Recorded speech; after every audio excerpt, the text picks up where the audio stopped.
ഒറ്റയ്ക്ക് balloon arch ഉണ്ടാക്കണോ? ഒരു ബുദ്ധിമുട്ടില്ല കേട്ടോ, ഞാൻ പറയുന്ന പോലെ ചെയ്താൽ മതിയേ. ആദ്യം നമുക്ക് വേണ്ടത് ഇരുമ്പിൻ്റെ 2 കമ്പിയാണ്. അത് നമ്മളിങ്ങനെ മണ്ണിലേക്ക് ചുറ്റിക വെച്ച് ഉറപ്പിച്ചു കൊടുക്കാം. അതിനുശേഷം നമുക്ക് വേണ്ടത് വളഞ്ഞു കിട്ടുന്ന PVC പൈപ്പ് ഉണ്ടല്ലോ, ISI പൈപ്പ്, ബെൻഡ് ചെയ്യാൻ പറ്റുന്നതൊക്കെ വാങ്ങണേ. അത് 3 മീറ്ററാണ് ഞാൻ വാങ്ങിച്ചേക്കുന്നത്. 3 മീറ്റർ വാങ്ങിച്ചു കഴിഞ്ഞാൽ കറക്റ്റ് ഹൈറ്റ് ആണ് കേട്ടോ കിട്ടുന്നത്. അതുപോലെ ഇത് ഇങ്ങനെ വളച്ചങ്ങ് ജസ്റ്റ് ഒന്ന് വെറുതെ അതിൻ്റെ ഉള്ളിലേക്ക് ഒന്ന് ആക്കി കൊടുത്താൽ മതി, കറക്റ്റായിട്ട് കിട്ടും. എൻ്റെ ഹൈറ്റ് 5.8 ഇഞ്ചസ് ആണ്. അപ്പോൾ എൻ്റെ ഹൈറ്റിനേക്കാളും ഒത്തിരി മേലെയാണ് ഇത് നിൽക്കുന്നത്. അതുകൊണ്ട് തന്നെ നല്ല ഹൈറ്റ് ഉണ്ട്.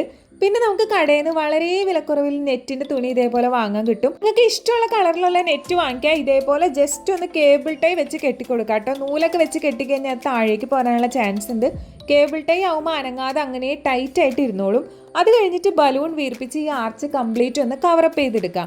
പക്ഷേ എനിക്ക് ഇഷ്ടംപോലെ ബലൂൺസ് ഉണ്ടായിരുന്നെങ്കിലും ഇത് വീർപ്പിക്കാനുള്ള ശ്വാസം എൻ്റെ കയ്യിൽ ഭയങ്കര കുറവായിരുന്നു. എനിക്ക് പറ്റുന്നേ ഉണ്ടായിരുന്നില്ല. നമ്മുടെ വീട്ടിൽ ബലൂൺ വീർപ്പിക്കുന്ന ഒരു സംഭവം ഉണ്ടായിരുന്നു, പക്ഷെ അത് പൊട്ടിപ്പോയത് കാരണം അത് യൂസ് ചെയ്യാൻ പറ്റുന്നില്ല. അവസാനം ഞാൻ തീരുമാനിച്ചു ഇത് കംപ്ലീറ്റ് കവർ ചെയ്യണ്ട, പറ്റുന്ന പോലെ ചെയ്താൽ മതി എന്നുള്ളത്. അങ്ങനെ ഇതേപോലെ വീർപ്പിച്ച് 2 വെച്ച് കെട്ടിക്കൊടുക്കുക. പിന്നെ ജസ്റ്റ് ഒന്ന് ഇങ്ങനെ ട്വിസ്റ്റ് ചെയ്ത് വെക്കുക, അത്ര തന്നെ വേണ്ടൂ. ഭയങ്കര സിമ്പിളാണ്. കൊച്ചു കുട്ടികൾക്ക് വരെ വേണമെങ്കിൽ ഇത് ചെയ്യാൻ പറ്റും, അത്രയും സിമ്പിളാണ് കേട്ടോ. ഞാൻ വാങ്ങിച്ച ആ PVC പൈപ്പ് ഉണ്ടല്ലോ, അത് 49 രൂപയുള്ളൂ 3 മീറ്ററിന്. അപ്പോൾ നിങ്ങൾക്ക് എല്ലാവർക്കും വളരെ അഫോർഡബിൾ ആയിട്ട് ചെയ്യാൻ പറ്റും. എന്നാൽ നല്ല ആരുടെയും സഹായം വേണ്ടതാനും. അപ്പോൾ ബലൂൺ വീർപ്പിക്കുന്ന ഒരു സംഭവം ഉണ്ടെങ്കിൽ പകുതി പണിയിലെ കഴിഞ്ഞ് കിട്ടിയിട്ടുണ്ടാവും.